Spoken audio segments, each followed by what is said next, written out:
Hello friends, स्वागत है आप सभी लोगों का। तो आज के लेक्चर में हम लोग क्या करने जा रहे हैं, हाइट एंड डिस्टेंस का हमारा नया चैप्टर स्टार्ट करने जा रहे हैं। ठीक है, तो एक्चुअली ये बेसिकली एक सब टॉपिक है, सब चैप्टर है किसका, ट्रिगोनोमेट्री चैप्टर का। तो ट्रिगोनोमेट्री चैप्टर के बाद हमारा ये आता है एप्लीकेशन ऑफ ट्रिगोनोमेट्री। तो इस चैप्टर का दूसरा नाम एप्लीकेशन ऑफ ट्रिगोनोमेट्री भी है। ठीक है, तो हमने ऑटोमेटिकली पहले ही ट्रिगोनोमेट्री पढ़ चुका है हमारे पिछले वीडियोस में। ठीक है, तो आज हम लोग उसका एप्लीकेशन देखेंगे कि ट्रिगोनोमेट्री जो है उसका एप्लीकेशन क्या क्या है, मतलब कहाँ कहाँ उसका यूज़ होता है। तो जब मैंने ट्रिगोनोमेट्री स्टार्ट किया था तब मैंने आपको बताया था कि ट्रिगोनोमेट्री का यूज़ कहाँ होता है, लेकिन हमने थोड़ा सा यूज़ आपको दिया था। ठीक है, लेकिन आज हम लोग डिटेल्ड यूज़ देखेंगे उसका कहाँ कहाँ यूज़ है। ओके, तो सबसे पहले हम लोग एग्जाम्पल लेते हैं, बेस्ट एग्जाम्पल माउंट एवरेस्ट का। ठीक है, तो आप सब लोगों को ऑलमोस्ट पता होगा कि माउंट एवरेस्ट का हाइट कितना है। ठीक है, माउंट एवरेस्ट का हाइट है 8848 मीटर। ओके, लेकिन ये जो डिस्टेंस मेजर किया गया है, क्या ये कोई सही में जाके मेजर किया होगा कि हाँ हमने ये फीट लिया और ये पकड़ के 8848 मीटर को मेज़र कर लिया? नहीं, ऐसा बिल्कुल पॉसिबल नहीं है। ये जो एक मेजरमेंट किया गया है ये एक अनुमान पे किया गया है। ठीक है, और अनुमान कैसे लगाया गया, यूजिंग ट्रिगोनोमेट्री। ठीक है, तो हमारा बेसिकली एक इंस्ट्रूमेंट होता है, उसको बोलते हैं थियोडोलाइट, THEDOLITE। इंस्ट्रूमेंट का नाम क्या है, THEDOLITE, थियोडोलाइट। ये बेसिकली क्या काम करता है, जैसे कि मान लेते हैं कि ये हमारा माउंट एवरेस्ट है। ओके, ये बहुत बड़ा ऐसा कुछ पर्वत है, ये हमारा माउंट एवरेस्ट है। ओके, तो माउंट एवरेस्ट का ये पीक होगा और ये हमारा बॉटम होगा, दिस इज़ बॉटम, और ये हमारा पीक होगा, चोटी जिसको बोलते हैं। ओके, तो अब कोई, मैंने आपको जैसा बताया, कोई मेजरमेंट टेप लेके इसको नहीं मेजर किया हो गया होगा कि ये 8848 मीटर का है, नहीं, इसको एक अनुमान से मेजर किया गया। और अनुमान कैसे लगाया गया होगा, using theodolite and trigonometric ratios. ठीक है, कैसे, तो थियोडोलाइट बेसिकली क्या होता है, एक इंस्ट्रूमेंट होता है जिसमें कि आपका एक घूमने वाला, एक रोटेटिंग घूमने वाला टेलीस्कोप लगा होता है। ठीक है, और उस टेलीस्कोप को हम लोग घुमा घुमा के बेसिक एंगल ऑफ मेजरमेंट, मतलब मेजरमेंट का जो एंगल होता है, जो एलिवेशन या डिप्रेशन का एंगल होता है, वो हम निकाल सकते हैं। अब डिप्रेशन और एलिवेशन क्या होता है वो हम थोड़ी देर के बाद देखते हैं। ठीक है, तो वो बेसिकली थियोडोलाइट क्या करता है, जैसे कि ये इसका बेस पॉइंट है। ठीक है, तो यहाँ से कुछ दूरी पे हम लोग क्या करेंगे, हमारा जो मशीन था, ऐसा कुछ मशीन है ये, ठीक है, थियोडोलाइट मशीन, THEDOLITE, इस मशीन को हमने रखा और इसमें एक जो रोटेटिंग टेलीस्कोप होता है, ये रोटेटिंग टेलीस्कोप, इसको हम रोटेट करके क्या करेंगे, इसको रोटेट करके पीक के तरफ घुमा लेंगे और रोटेट करके हम फाइनल पोजीशन ये हो जाएगा। ठीक है, तो हमने इस थियोडोलाइट को रोटेट किया, रोटेट करके पीक के तरफ ऐसा कुछ घुमा के रख लिया। तो ऐसे घुमाने के बाद क्या होता है कि हमारे पास एक एंगल यहाँ पे बन जाता है, ये एक एंगल बन जाता है, इसको हम लोग थीटा बोल सकते हैं। ये एंगल का मदद से, इस एंगल के मदद से हम लोग थियोडोलाइट को इस प्रकार से रखते हैं कि ये एंगल इस एंगल के इक्वल होता है। तो फाइनली हमारे पास यहाँ पे एक, ऐसा कह सकते हैं, ये बड़ा ट्रायंगल बन जाता है और यहाँ पे एक फुल एंगल आ जाता है, लाइक दिस। यहाँ पे हमारे पास एक फुल एंगल आ जाता है थीटा, और इस एंगल की मदद से और यहाँ से लेके यहाँ तक की दूरी के मदद से, यहाँ से यहाँ तक की दूरी के मदद से, ये डिस्टेंस की मदद से और इस थीटे की मदद से हम लोग एक अनुमान लगा पाते हैं कि हाँ इसका जो हाइट है माउंट एवरेस्ट का वो इतना होगा। एक्चुअल में इतना हाइट नहीं है, ये एक अनुमान है। ठीक है, इसी तरह हम लोग एप्लीकेशन मतलब ट्रिगोनोमेट्री का यूज़ करते हैं।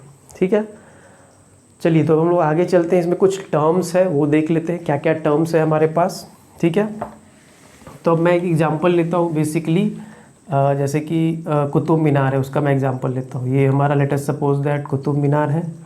ठीक है, तो कुतुब मीनार ये अगर हमारा है तो इसका हमें हाइट मेज़र करना है। तो मैंने आपको बताया किसका हम लोग एक्चुअल में मेजरिंग टेप लेके हाइट मेज़र बिल्कुल नहीं करेंगे। ठीक है, तो फिर कैसे करेंगे, वही सेम थियोडोलाइट मशीन से एंगल निकाल लेंगे और यहाँ से यहाँ तक की दूरी निकाल लेंगे, ठीक है। तो ये हमारा मान लेते हैं कोई डिस्टेंस है, ओके, ये हमारा डिस्टेंस है। अब हमारे पास क्या क्या होना चाहिए, तो एंगल होना चाहिए। तो एंगल बनाने के लिए हमारे पास सबसे मेन चीज़ जो है वो क्या होना चाहिए, यहाँ से हम टॉप की ओर देखेंगे तभी तो हमारा एंगल बनेगा ना। तो ये जो देखने का जो प्रक्रिया हुआ ये हम लोग आई से करेंगे या थियोडोलाइट के टेलीस्कोप से करेंगे, ठीक है। तो ये जो हमारा लाइन बना जिससे हम टॉप को देख पा रहे हैं, इसको हम बोलते हैं लाइन ऑफ साइट। साइट मतलब कोई भी चीज़ हम जो देखने की एबिलिटी है उसको साइट बोल रहे हैं, दिखना, कोई भी चीज़ दिखना, तो ये उसका लाइन हो गया। तो ये हमारा सबसे पहला टर्म है लाइन ऑफ साइट। कहने का मतलब कि कोई भी चीज़ अगर हमारे लाइन ऑफ साइट में है तो उसको हम देख पाएंगे, अगर लाइन ऑफ साइट में नहीं है तो हम नहीं देख पाएंगे, ठीक है। जैसे कि अभी मैं इस कुतुब मीनार को देख रहा हूँ, अब मैं क्या करूँ, यहाँ पे हाथ रख दूँ तो क्या मुझे कुतुब मीनार दिखेगा, नहीं। इसका मतलब मेरे लाइन ऑफ साइट में ये हैंड आ गया, इसीलिए मुझे कुतुब मीनार नहीं दिख रहा है। लेकिन मैं इस हाथ को हटा दूँ तो मुझे मेरे लाइन ऑफ साइट से ये हैंड हट गया तो मुझे कुतुब मीनार दिख रहा है अच्छे से। तो ये मेरा लाइन ऑफ, मैं जैसे मैं इस बोर्ड को देख रहा हूँ तो मेरा लाइन ऑफ साइट ऐसा कुछ बनेगा, ठीक है। तो ये लाइन ऑफ साइट हो गया।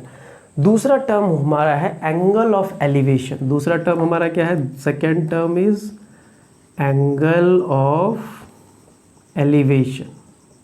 अब एंगल ऑफ एलिवेशन का मतलब क्या होता है मैं आपको बताता हूँ। जैसे कि मैं यहाँ पे खड़ा हूँ, ठीक है, अब हमें कोई ऊपर से आवाज़ देता है, सेकेंड फ्लोर या थर्ड फ्लोर से, ठीक है, तो कोई आवाज़ देगा तो मैं उसको देखूँगा, ठीक है। तो देखने के लिए मैं क्या करूँगा, अपने सर को ऊपर उठाऊँगा, ठीक है। तो सबसे पहले मेरा पोजीशन क्या था, यहाँ पे था, यहाँ पे कहने का मतलब कि हॉरिजेंटल था, ठीक है। अब मुझे किसी ने बुलाया तो मैंने अपना सर को इस टाइप से किया, मतलब ऐसा कुछ मेरा हाथ हो गया, ठीक है। तो ये जो आपका एंगल बना है इस हैंड और इस हैंड के बीच में, ये एंगल को हम क्या बोलेंगे, एंगल ऑफ एलिवेशन। एलिवेशन मतलब उठना, उठने के कारण आपके जो एंगल बने हैं उसको हम बोलेंगे एंगल ऑफ एलिवेशन। आइए यहाँ पे देखते हैं। तो जैसे कोई आदमी यहाँ पे सिंपल खड़ा है तो वो कुतुब मीनार का बेस देखेगा, ठीक है। लेकिन जैसे उसको टॉप देखना है कुतुब मीनार का तो वो क्या करेगा, अपने सर को इस तरीके से उठाएगा और उठाने को क्या बोलते हैं, एलिवेशन। तो जब उठेगा तो कुछ ना कुछ एंगल बनेगा। तो इस लाइन और इस लाइन के बीच में ये एंगल बना है और इस एंगल को हम क्या बोलेंगे, थीटा से डिनोट करेंगे। और ये थीटा हमारा है एंगल ऑफ एलिवेशन, ठीक है, ओके। अब हम लोग चलते हैं एंगल ऑफ डिप्रेशन में, जो कि हमारा थर्ड पॉइंट है। फर्स्ट पॉइंट क्या था हमारा, लाइन ऑफ साइट, ठीक है, लाइन ऑफ साइट। थर्ड चलते हैं एंगल ऑफ डिप्रेशन में, ओके। तो एंगल ऑफ डिप्रेशन हम लोग कैसे फाइंड आउट करेंगे, यहीं से मैं करता हूँ। अब हम लोग क्या करते हैं, यहाँ से हम लोग क्या करते हैं, बेसिकली मैं इसको हटा देता हूँ तो ज़्यादा क्लियर होगा, ओके। अब हम लोग क्या किए, ये कुतुब मीनार है, इसके हम लोग टॉप पे चढ़ गए यहाँ पे, ठीक है। तो अब यहाँ से कोई मान लेते हैं कि यहाँ एक पर्सन है, ठीक है, यहाँ एक पर्सन चढ़ा हुआ है टॉप पे। अब वहाँ से वो देखेगा तो उसका हॉरिजेंटल क्या हुआ, उसका हॉरिजेंटल ये लाइन हुआ, this is the horizontal line, उसके हिसाब से हॉरिजेंटल लाइन, ठीक है। अब यहाँ पे कोई उसका दोस्त खड़ा है नीचे में, ठीक है, ओके। अब वो क्या कर रहा है, ये दोस्त ऊपर वाले दोस्त को आवाज़ लगा रहा है, ठीक है। तो जैसे ही वो आवाज़ लगाएगा तो ये क्या करेगा, इसकी ओर देखेगा। तो जैसे ही इसकी ओर देखेगा तो इसका मतलब ये हुआ कि इसकी ओर देखने के लिए इसको अपने सर को थोड़ा सा नीचे करना पड़ेगा, मतलब उसको डिप्रेस करना पड़ेगा, ठीक है। तो डिप्रेस करने के लिए वो ऐसा कुछ देखेगा लाइक दिस, तो अपने दोस्त की तरफ देख पाएगा, ओके।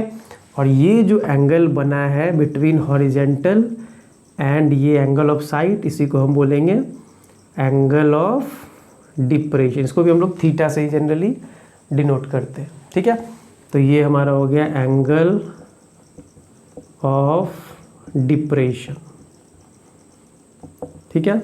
तो इसके साथ मतलब वर्टिकल के साथ कभी भी कोई एंगल नहीं बनता है, जो भी एंगल बनता है वो सिर्फ हॉरिजेंटल के साथ बनता है, ओके। तो अभी हमारे भी यहाँ पे हॉरिजेंटल के साथ बना था, मतलब अगर उठ रहा है तो एंगल ऑफ एलिवेशन और डाउन जा रहा है तो एंगल ऑफ डिप्रेशन, सिंपल सी बात है बस।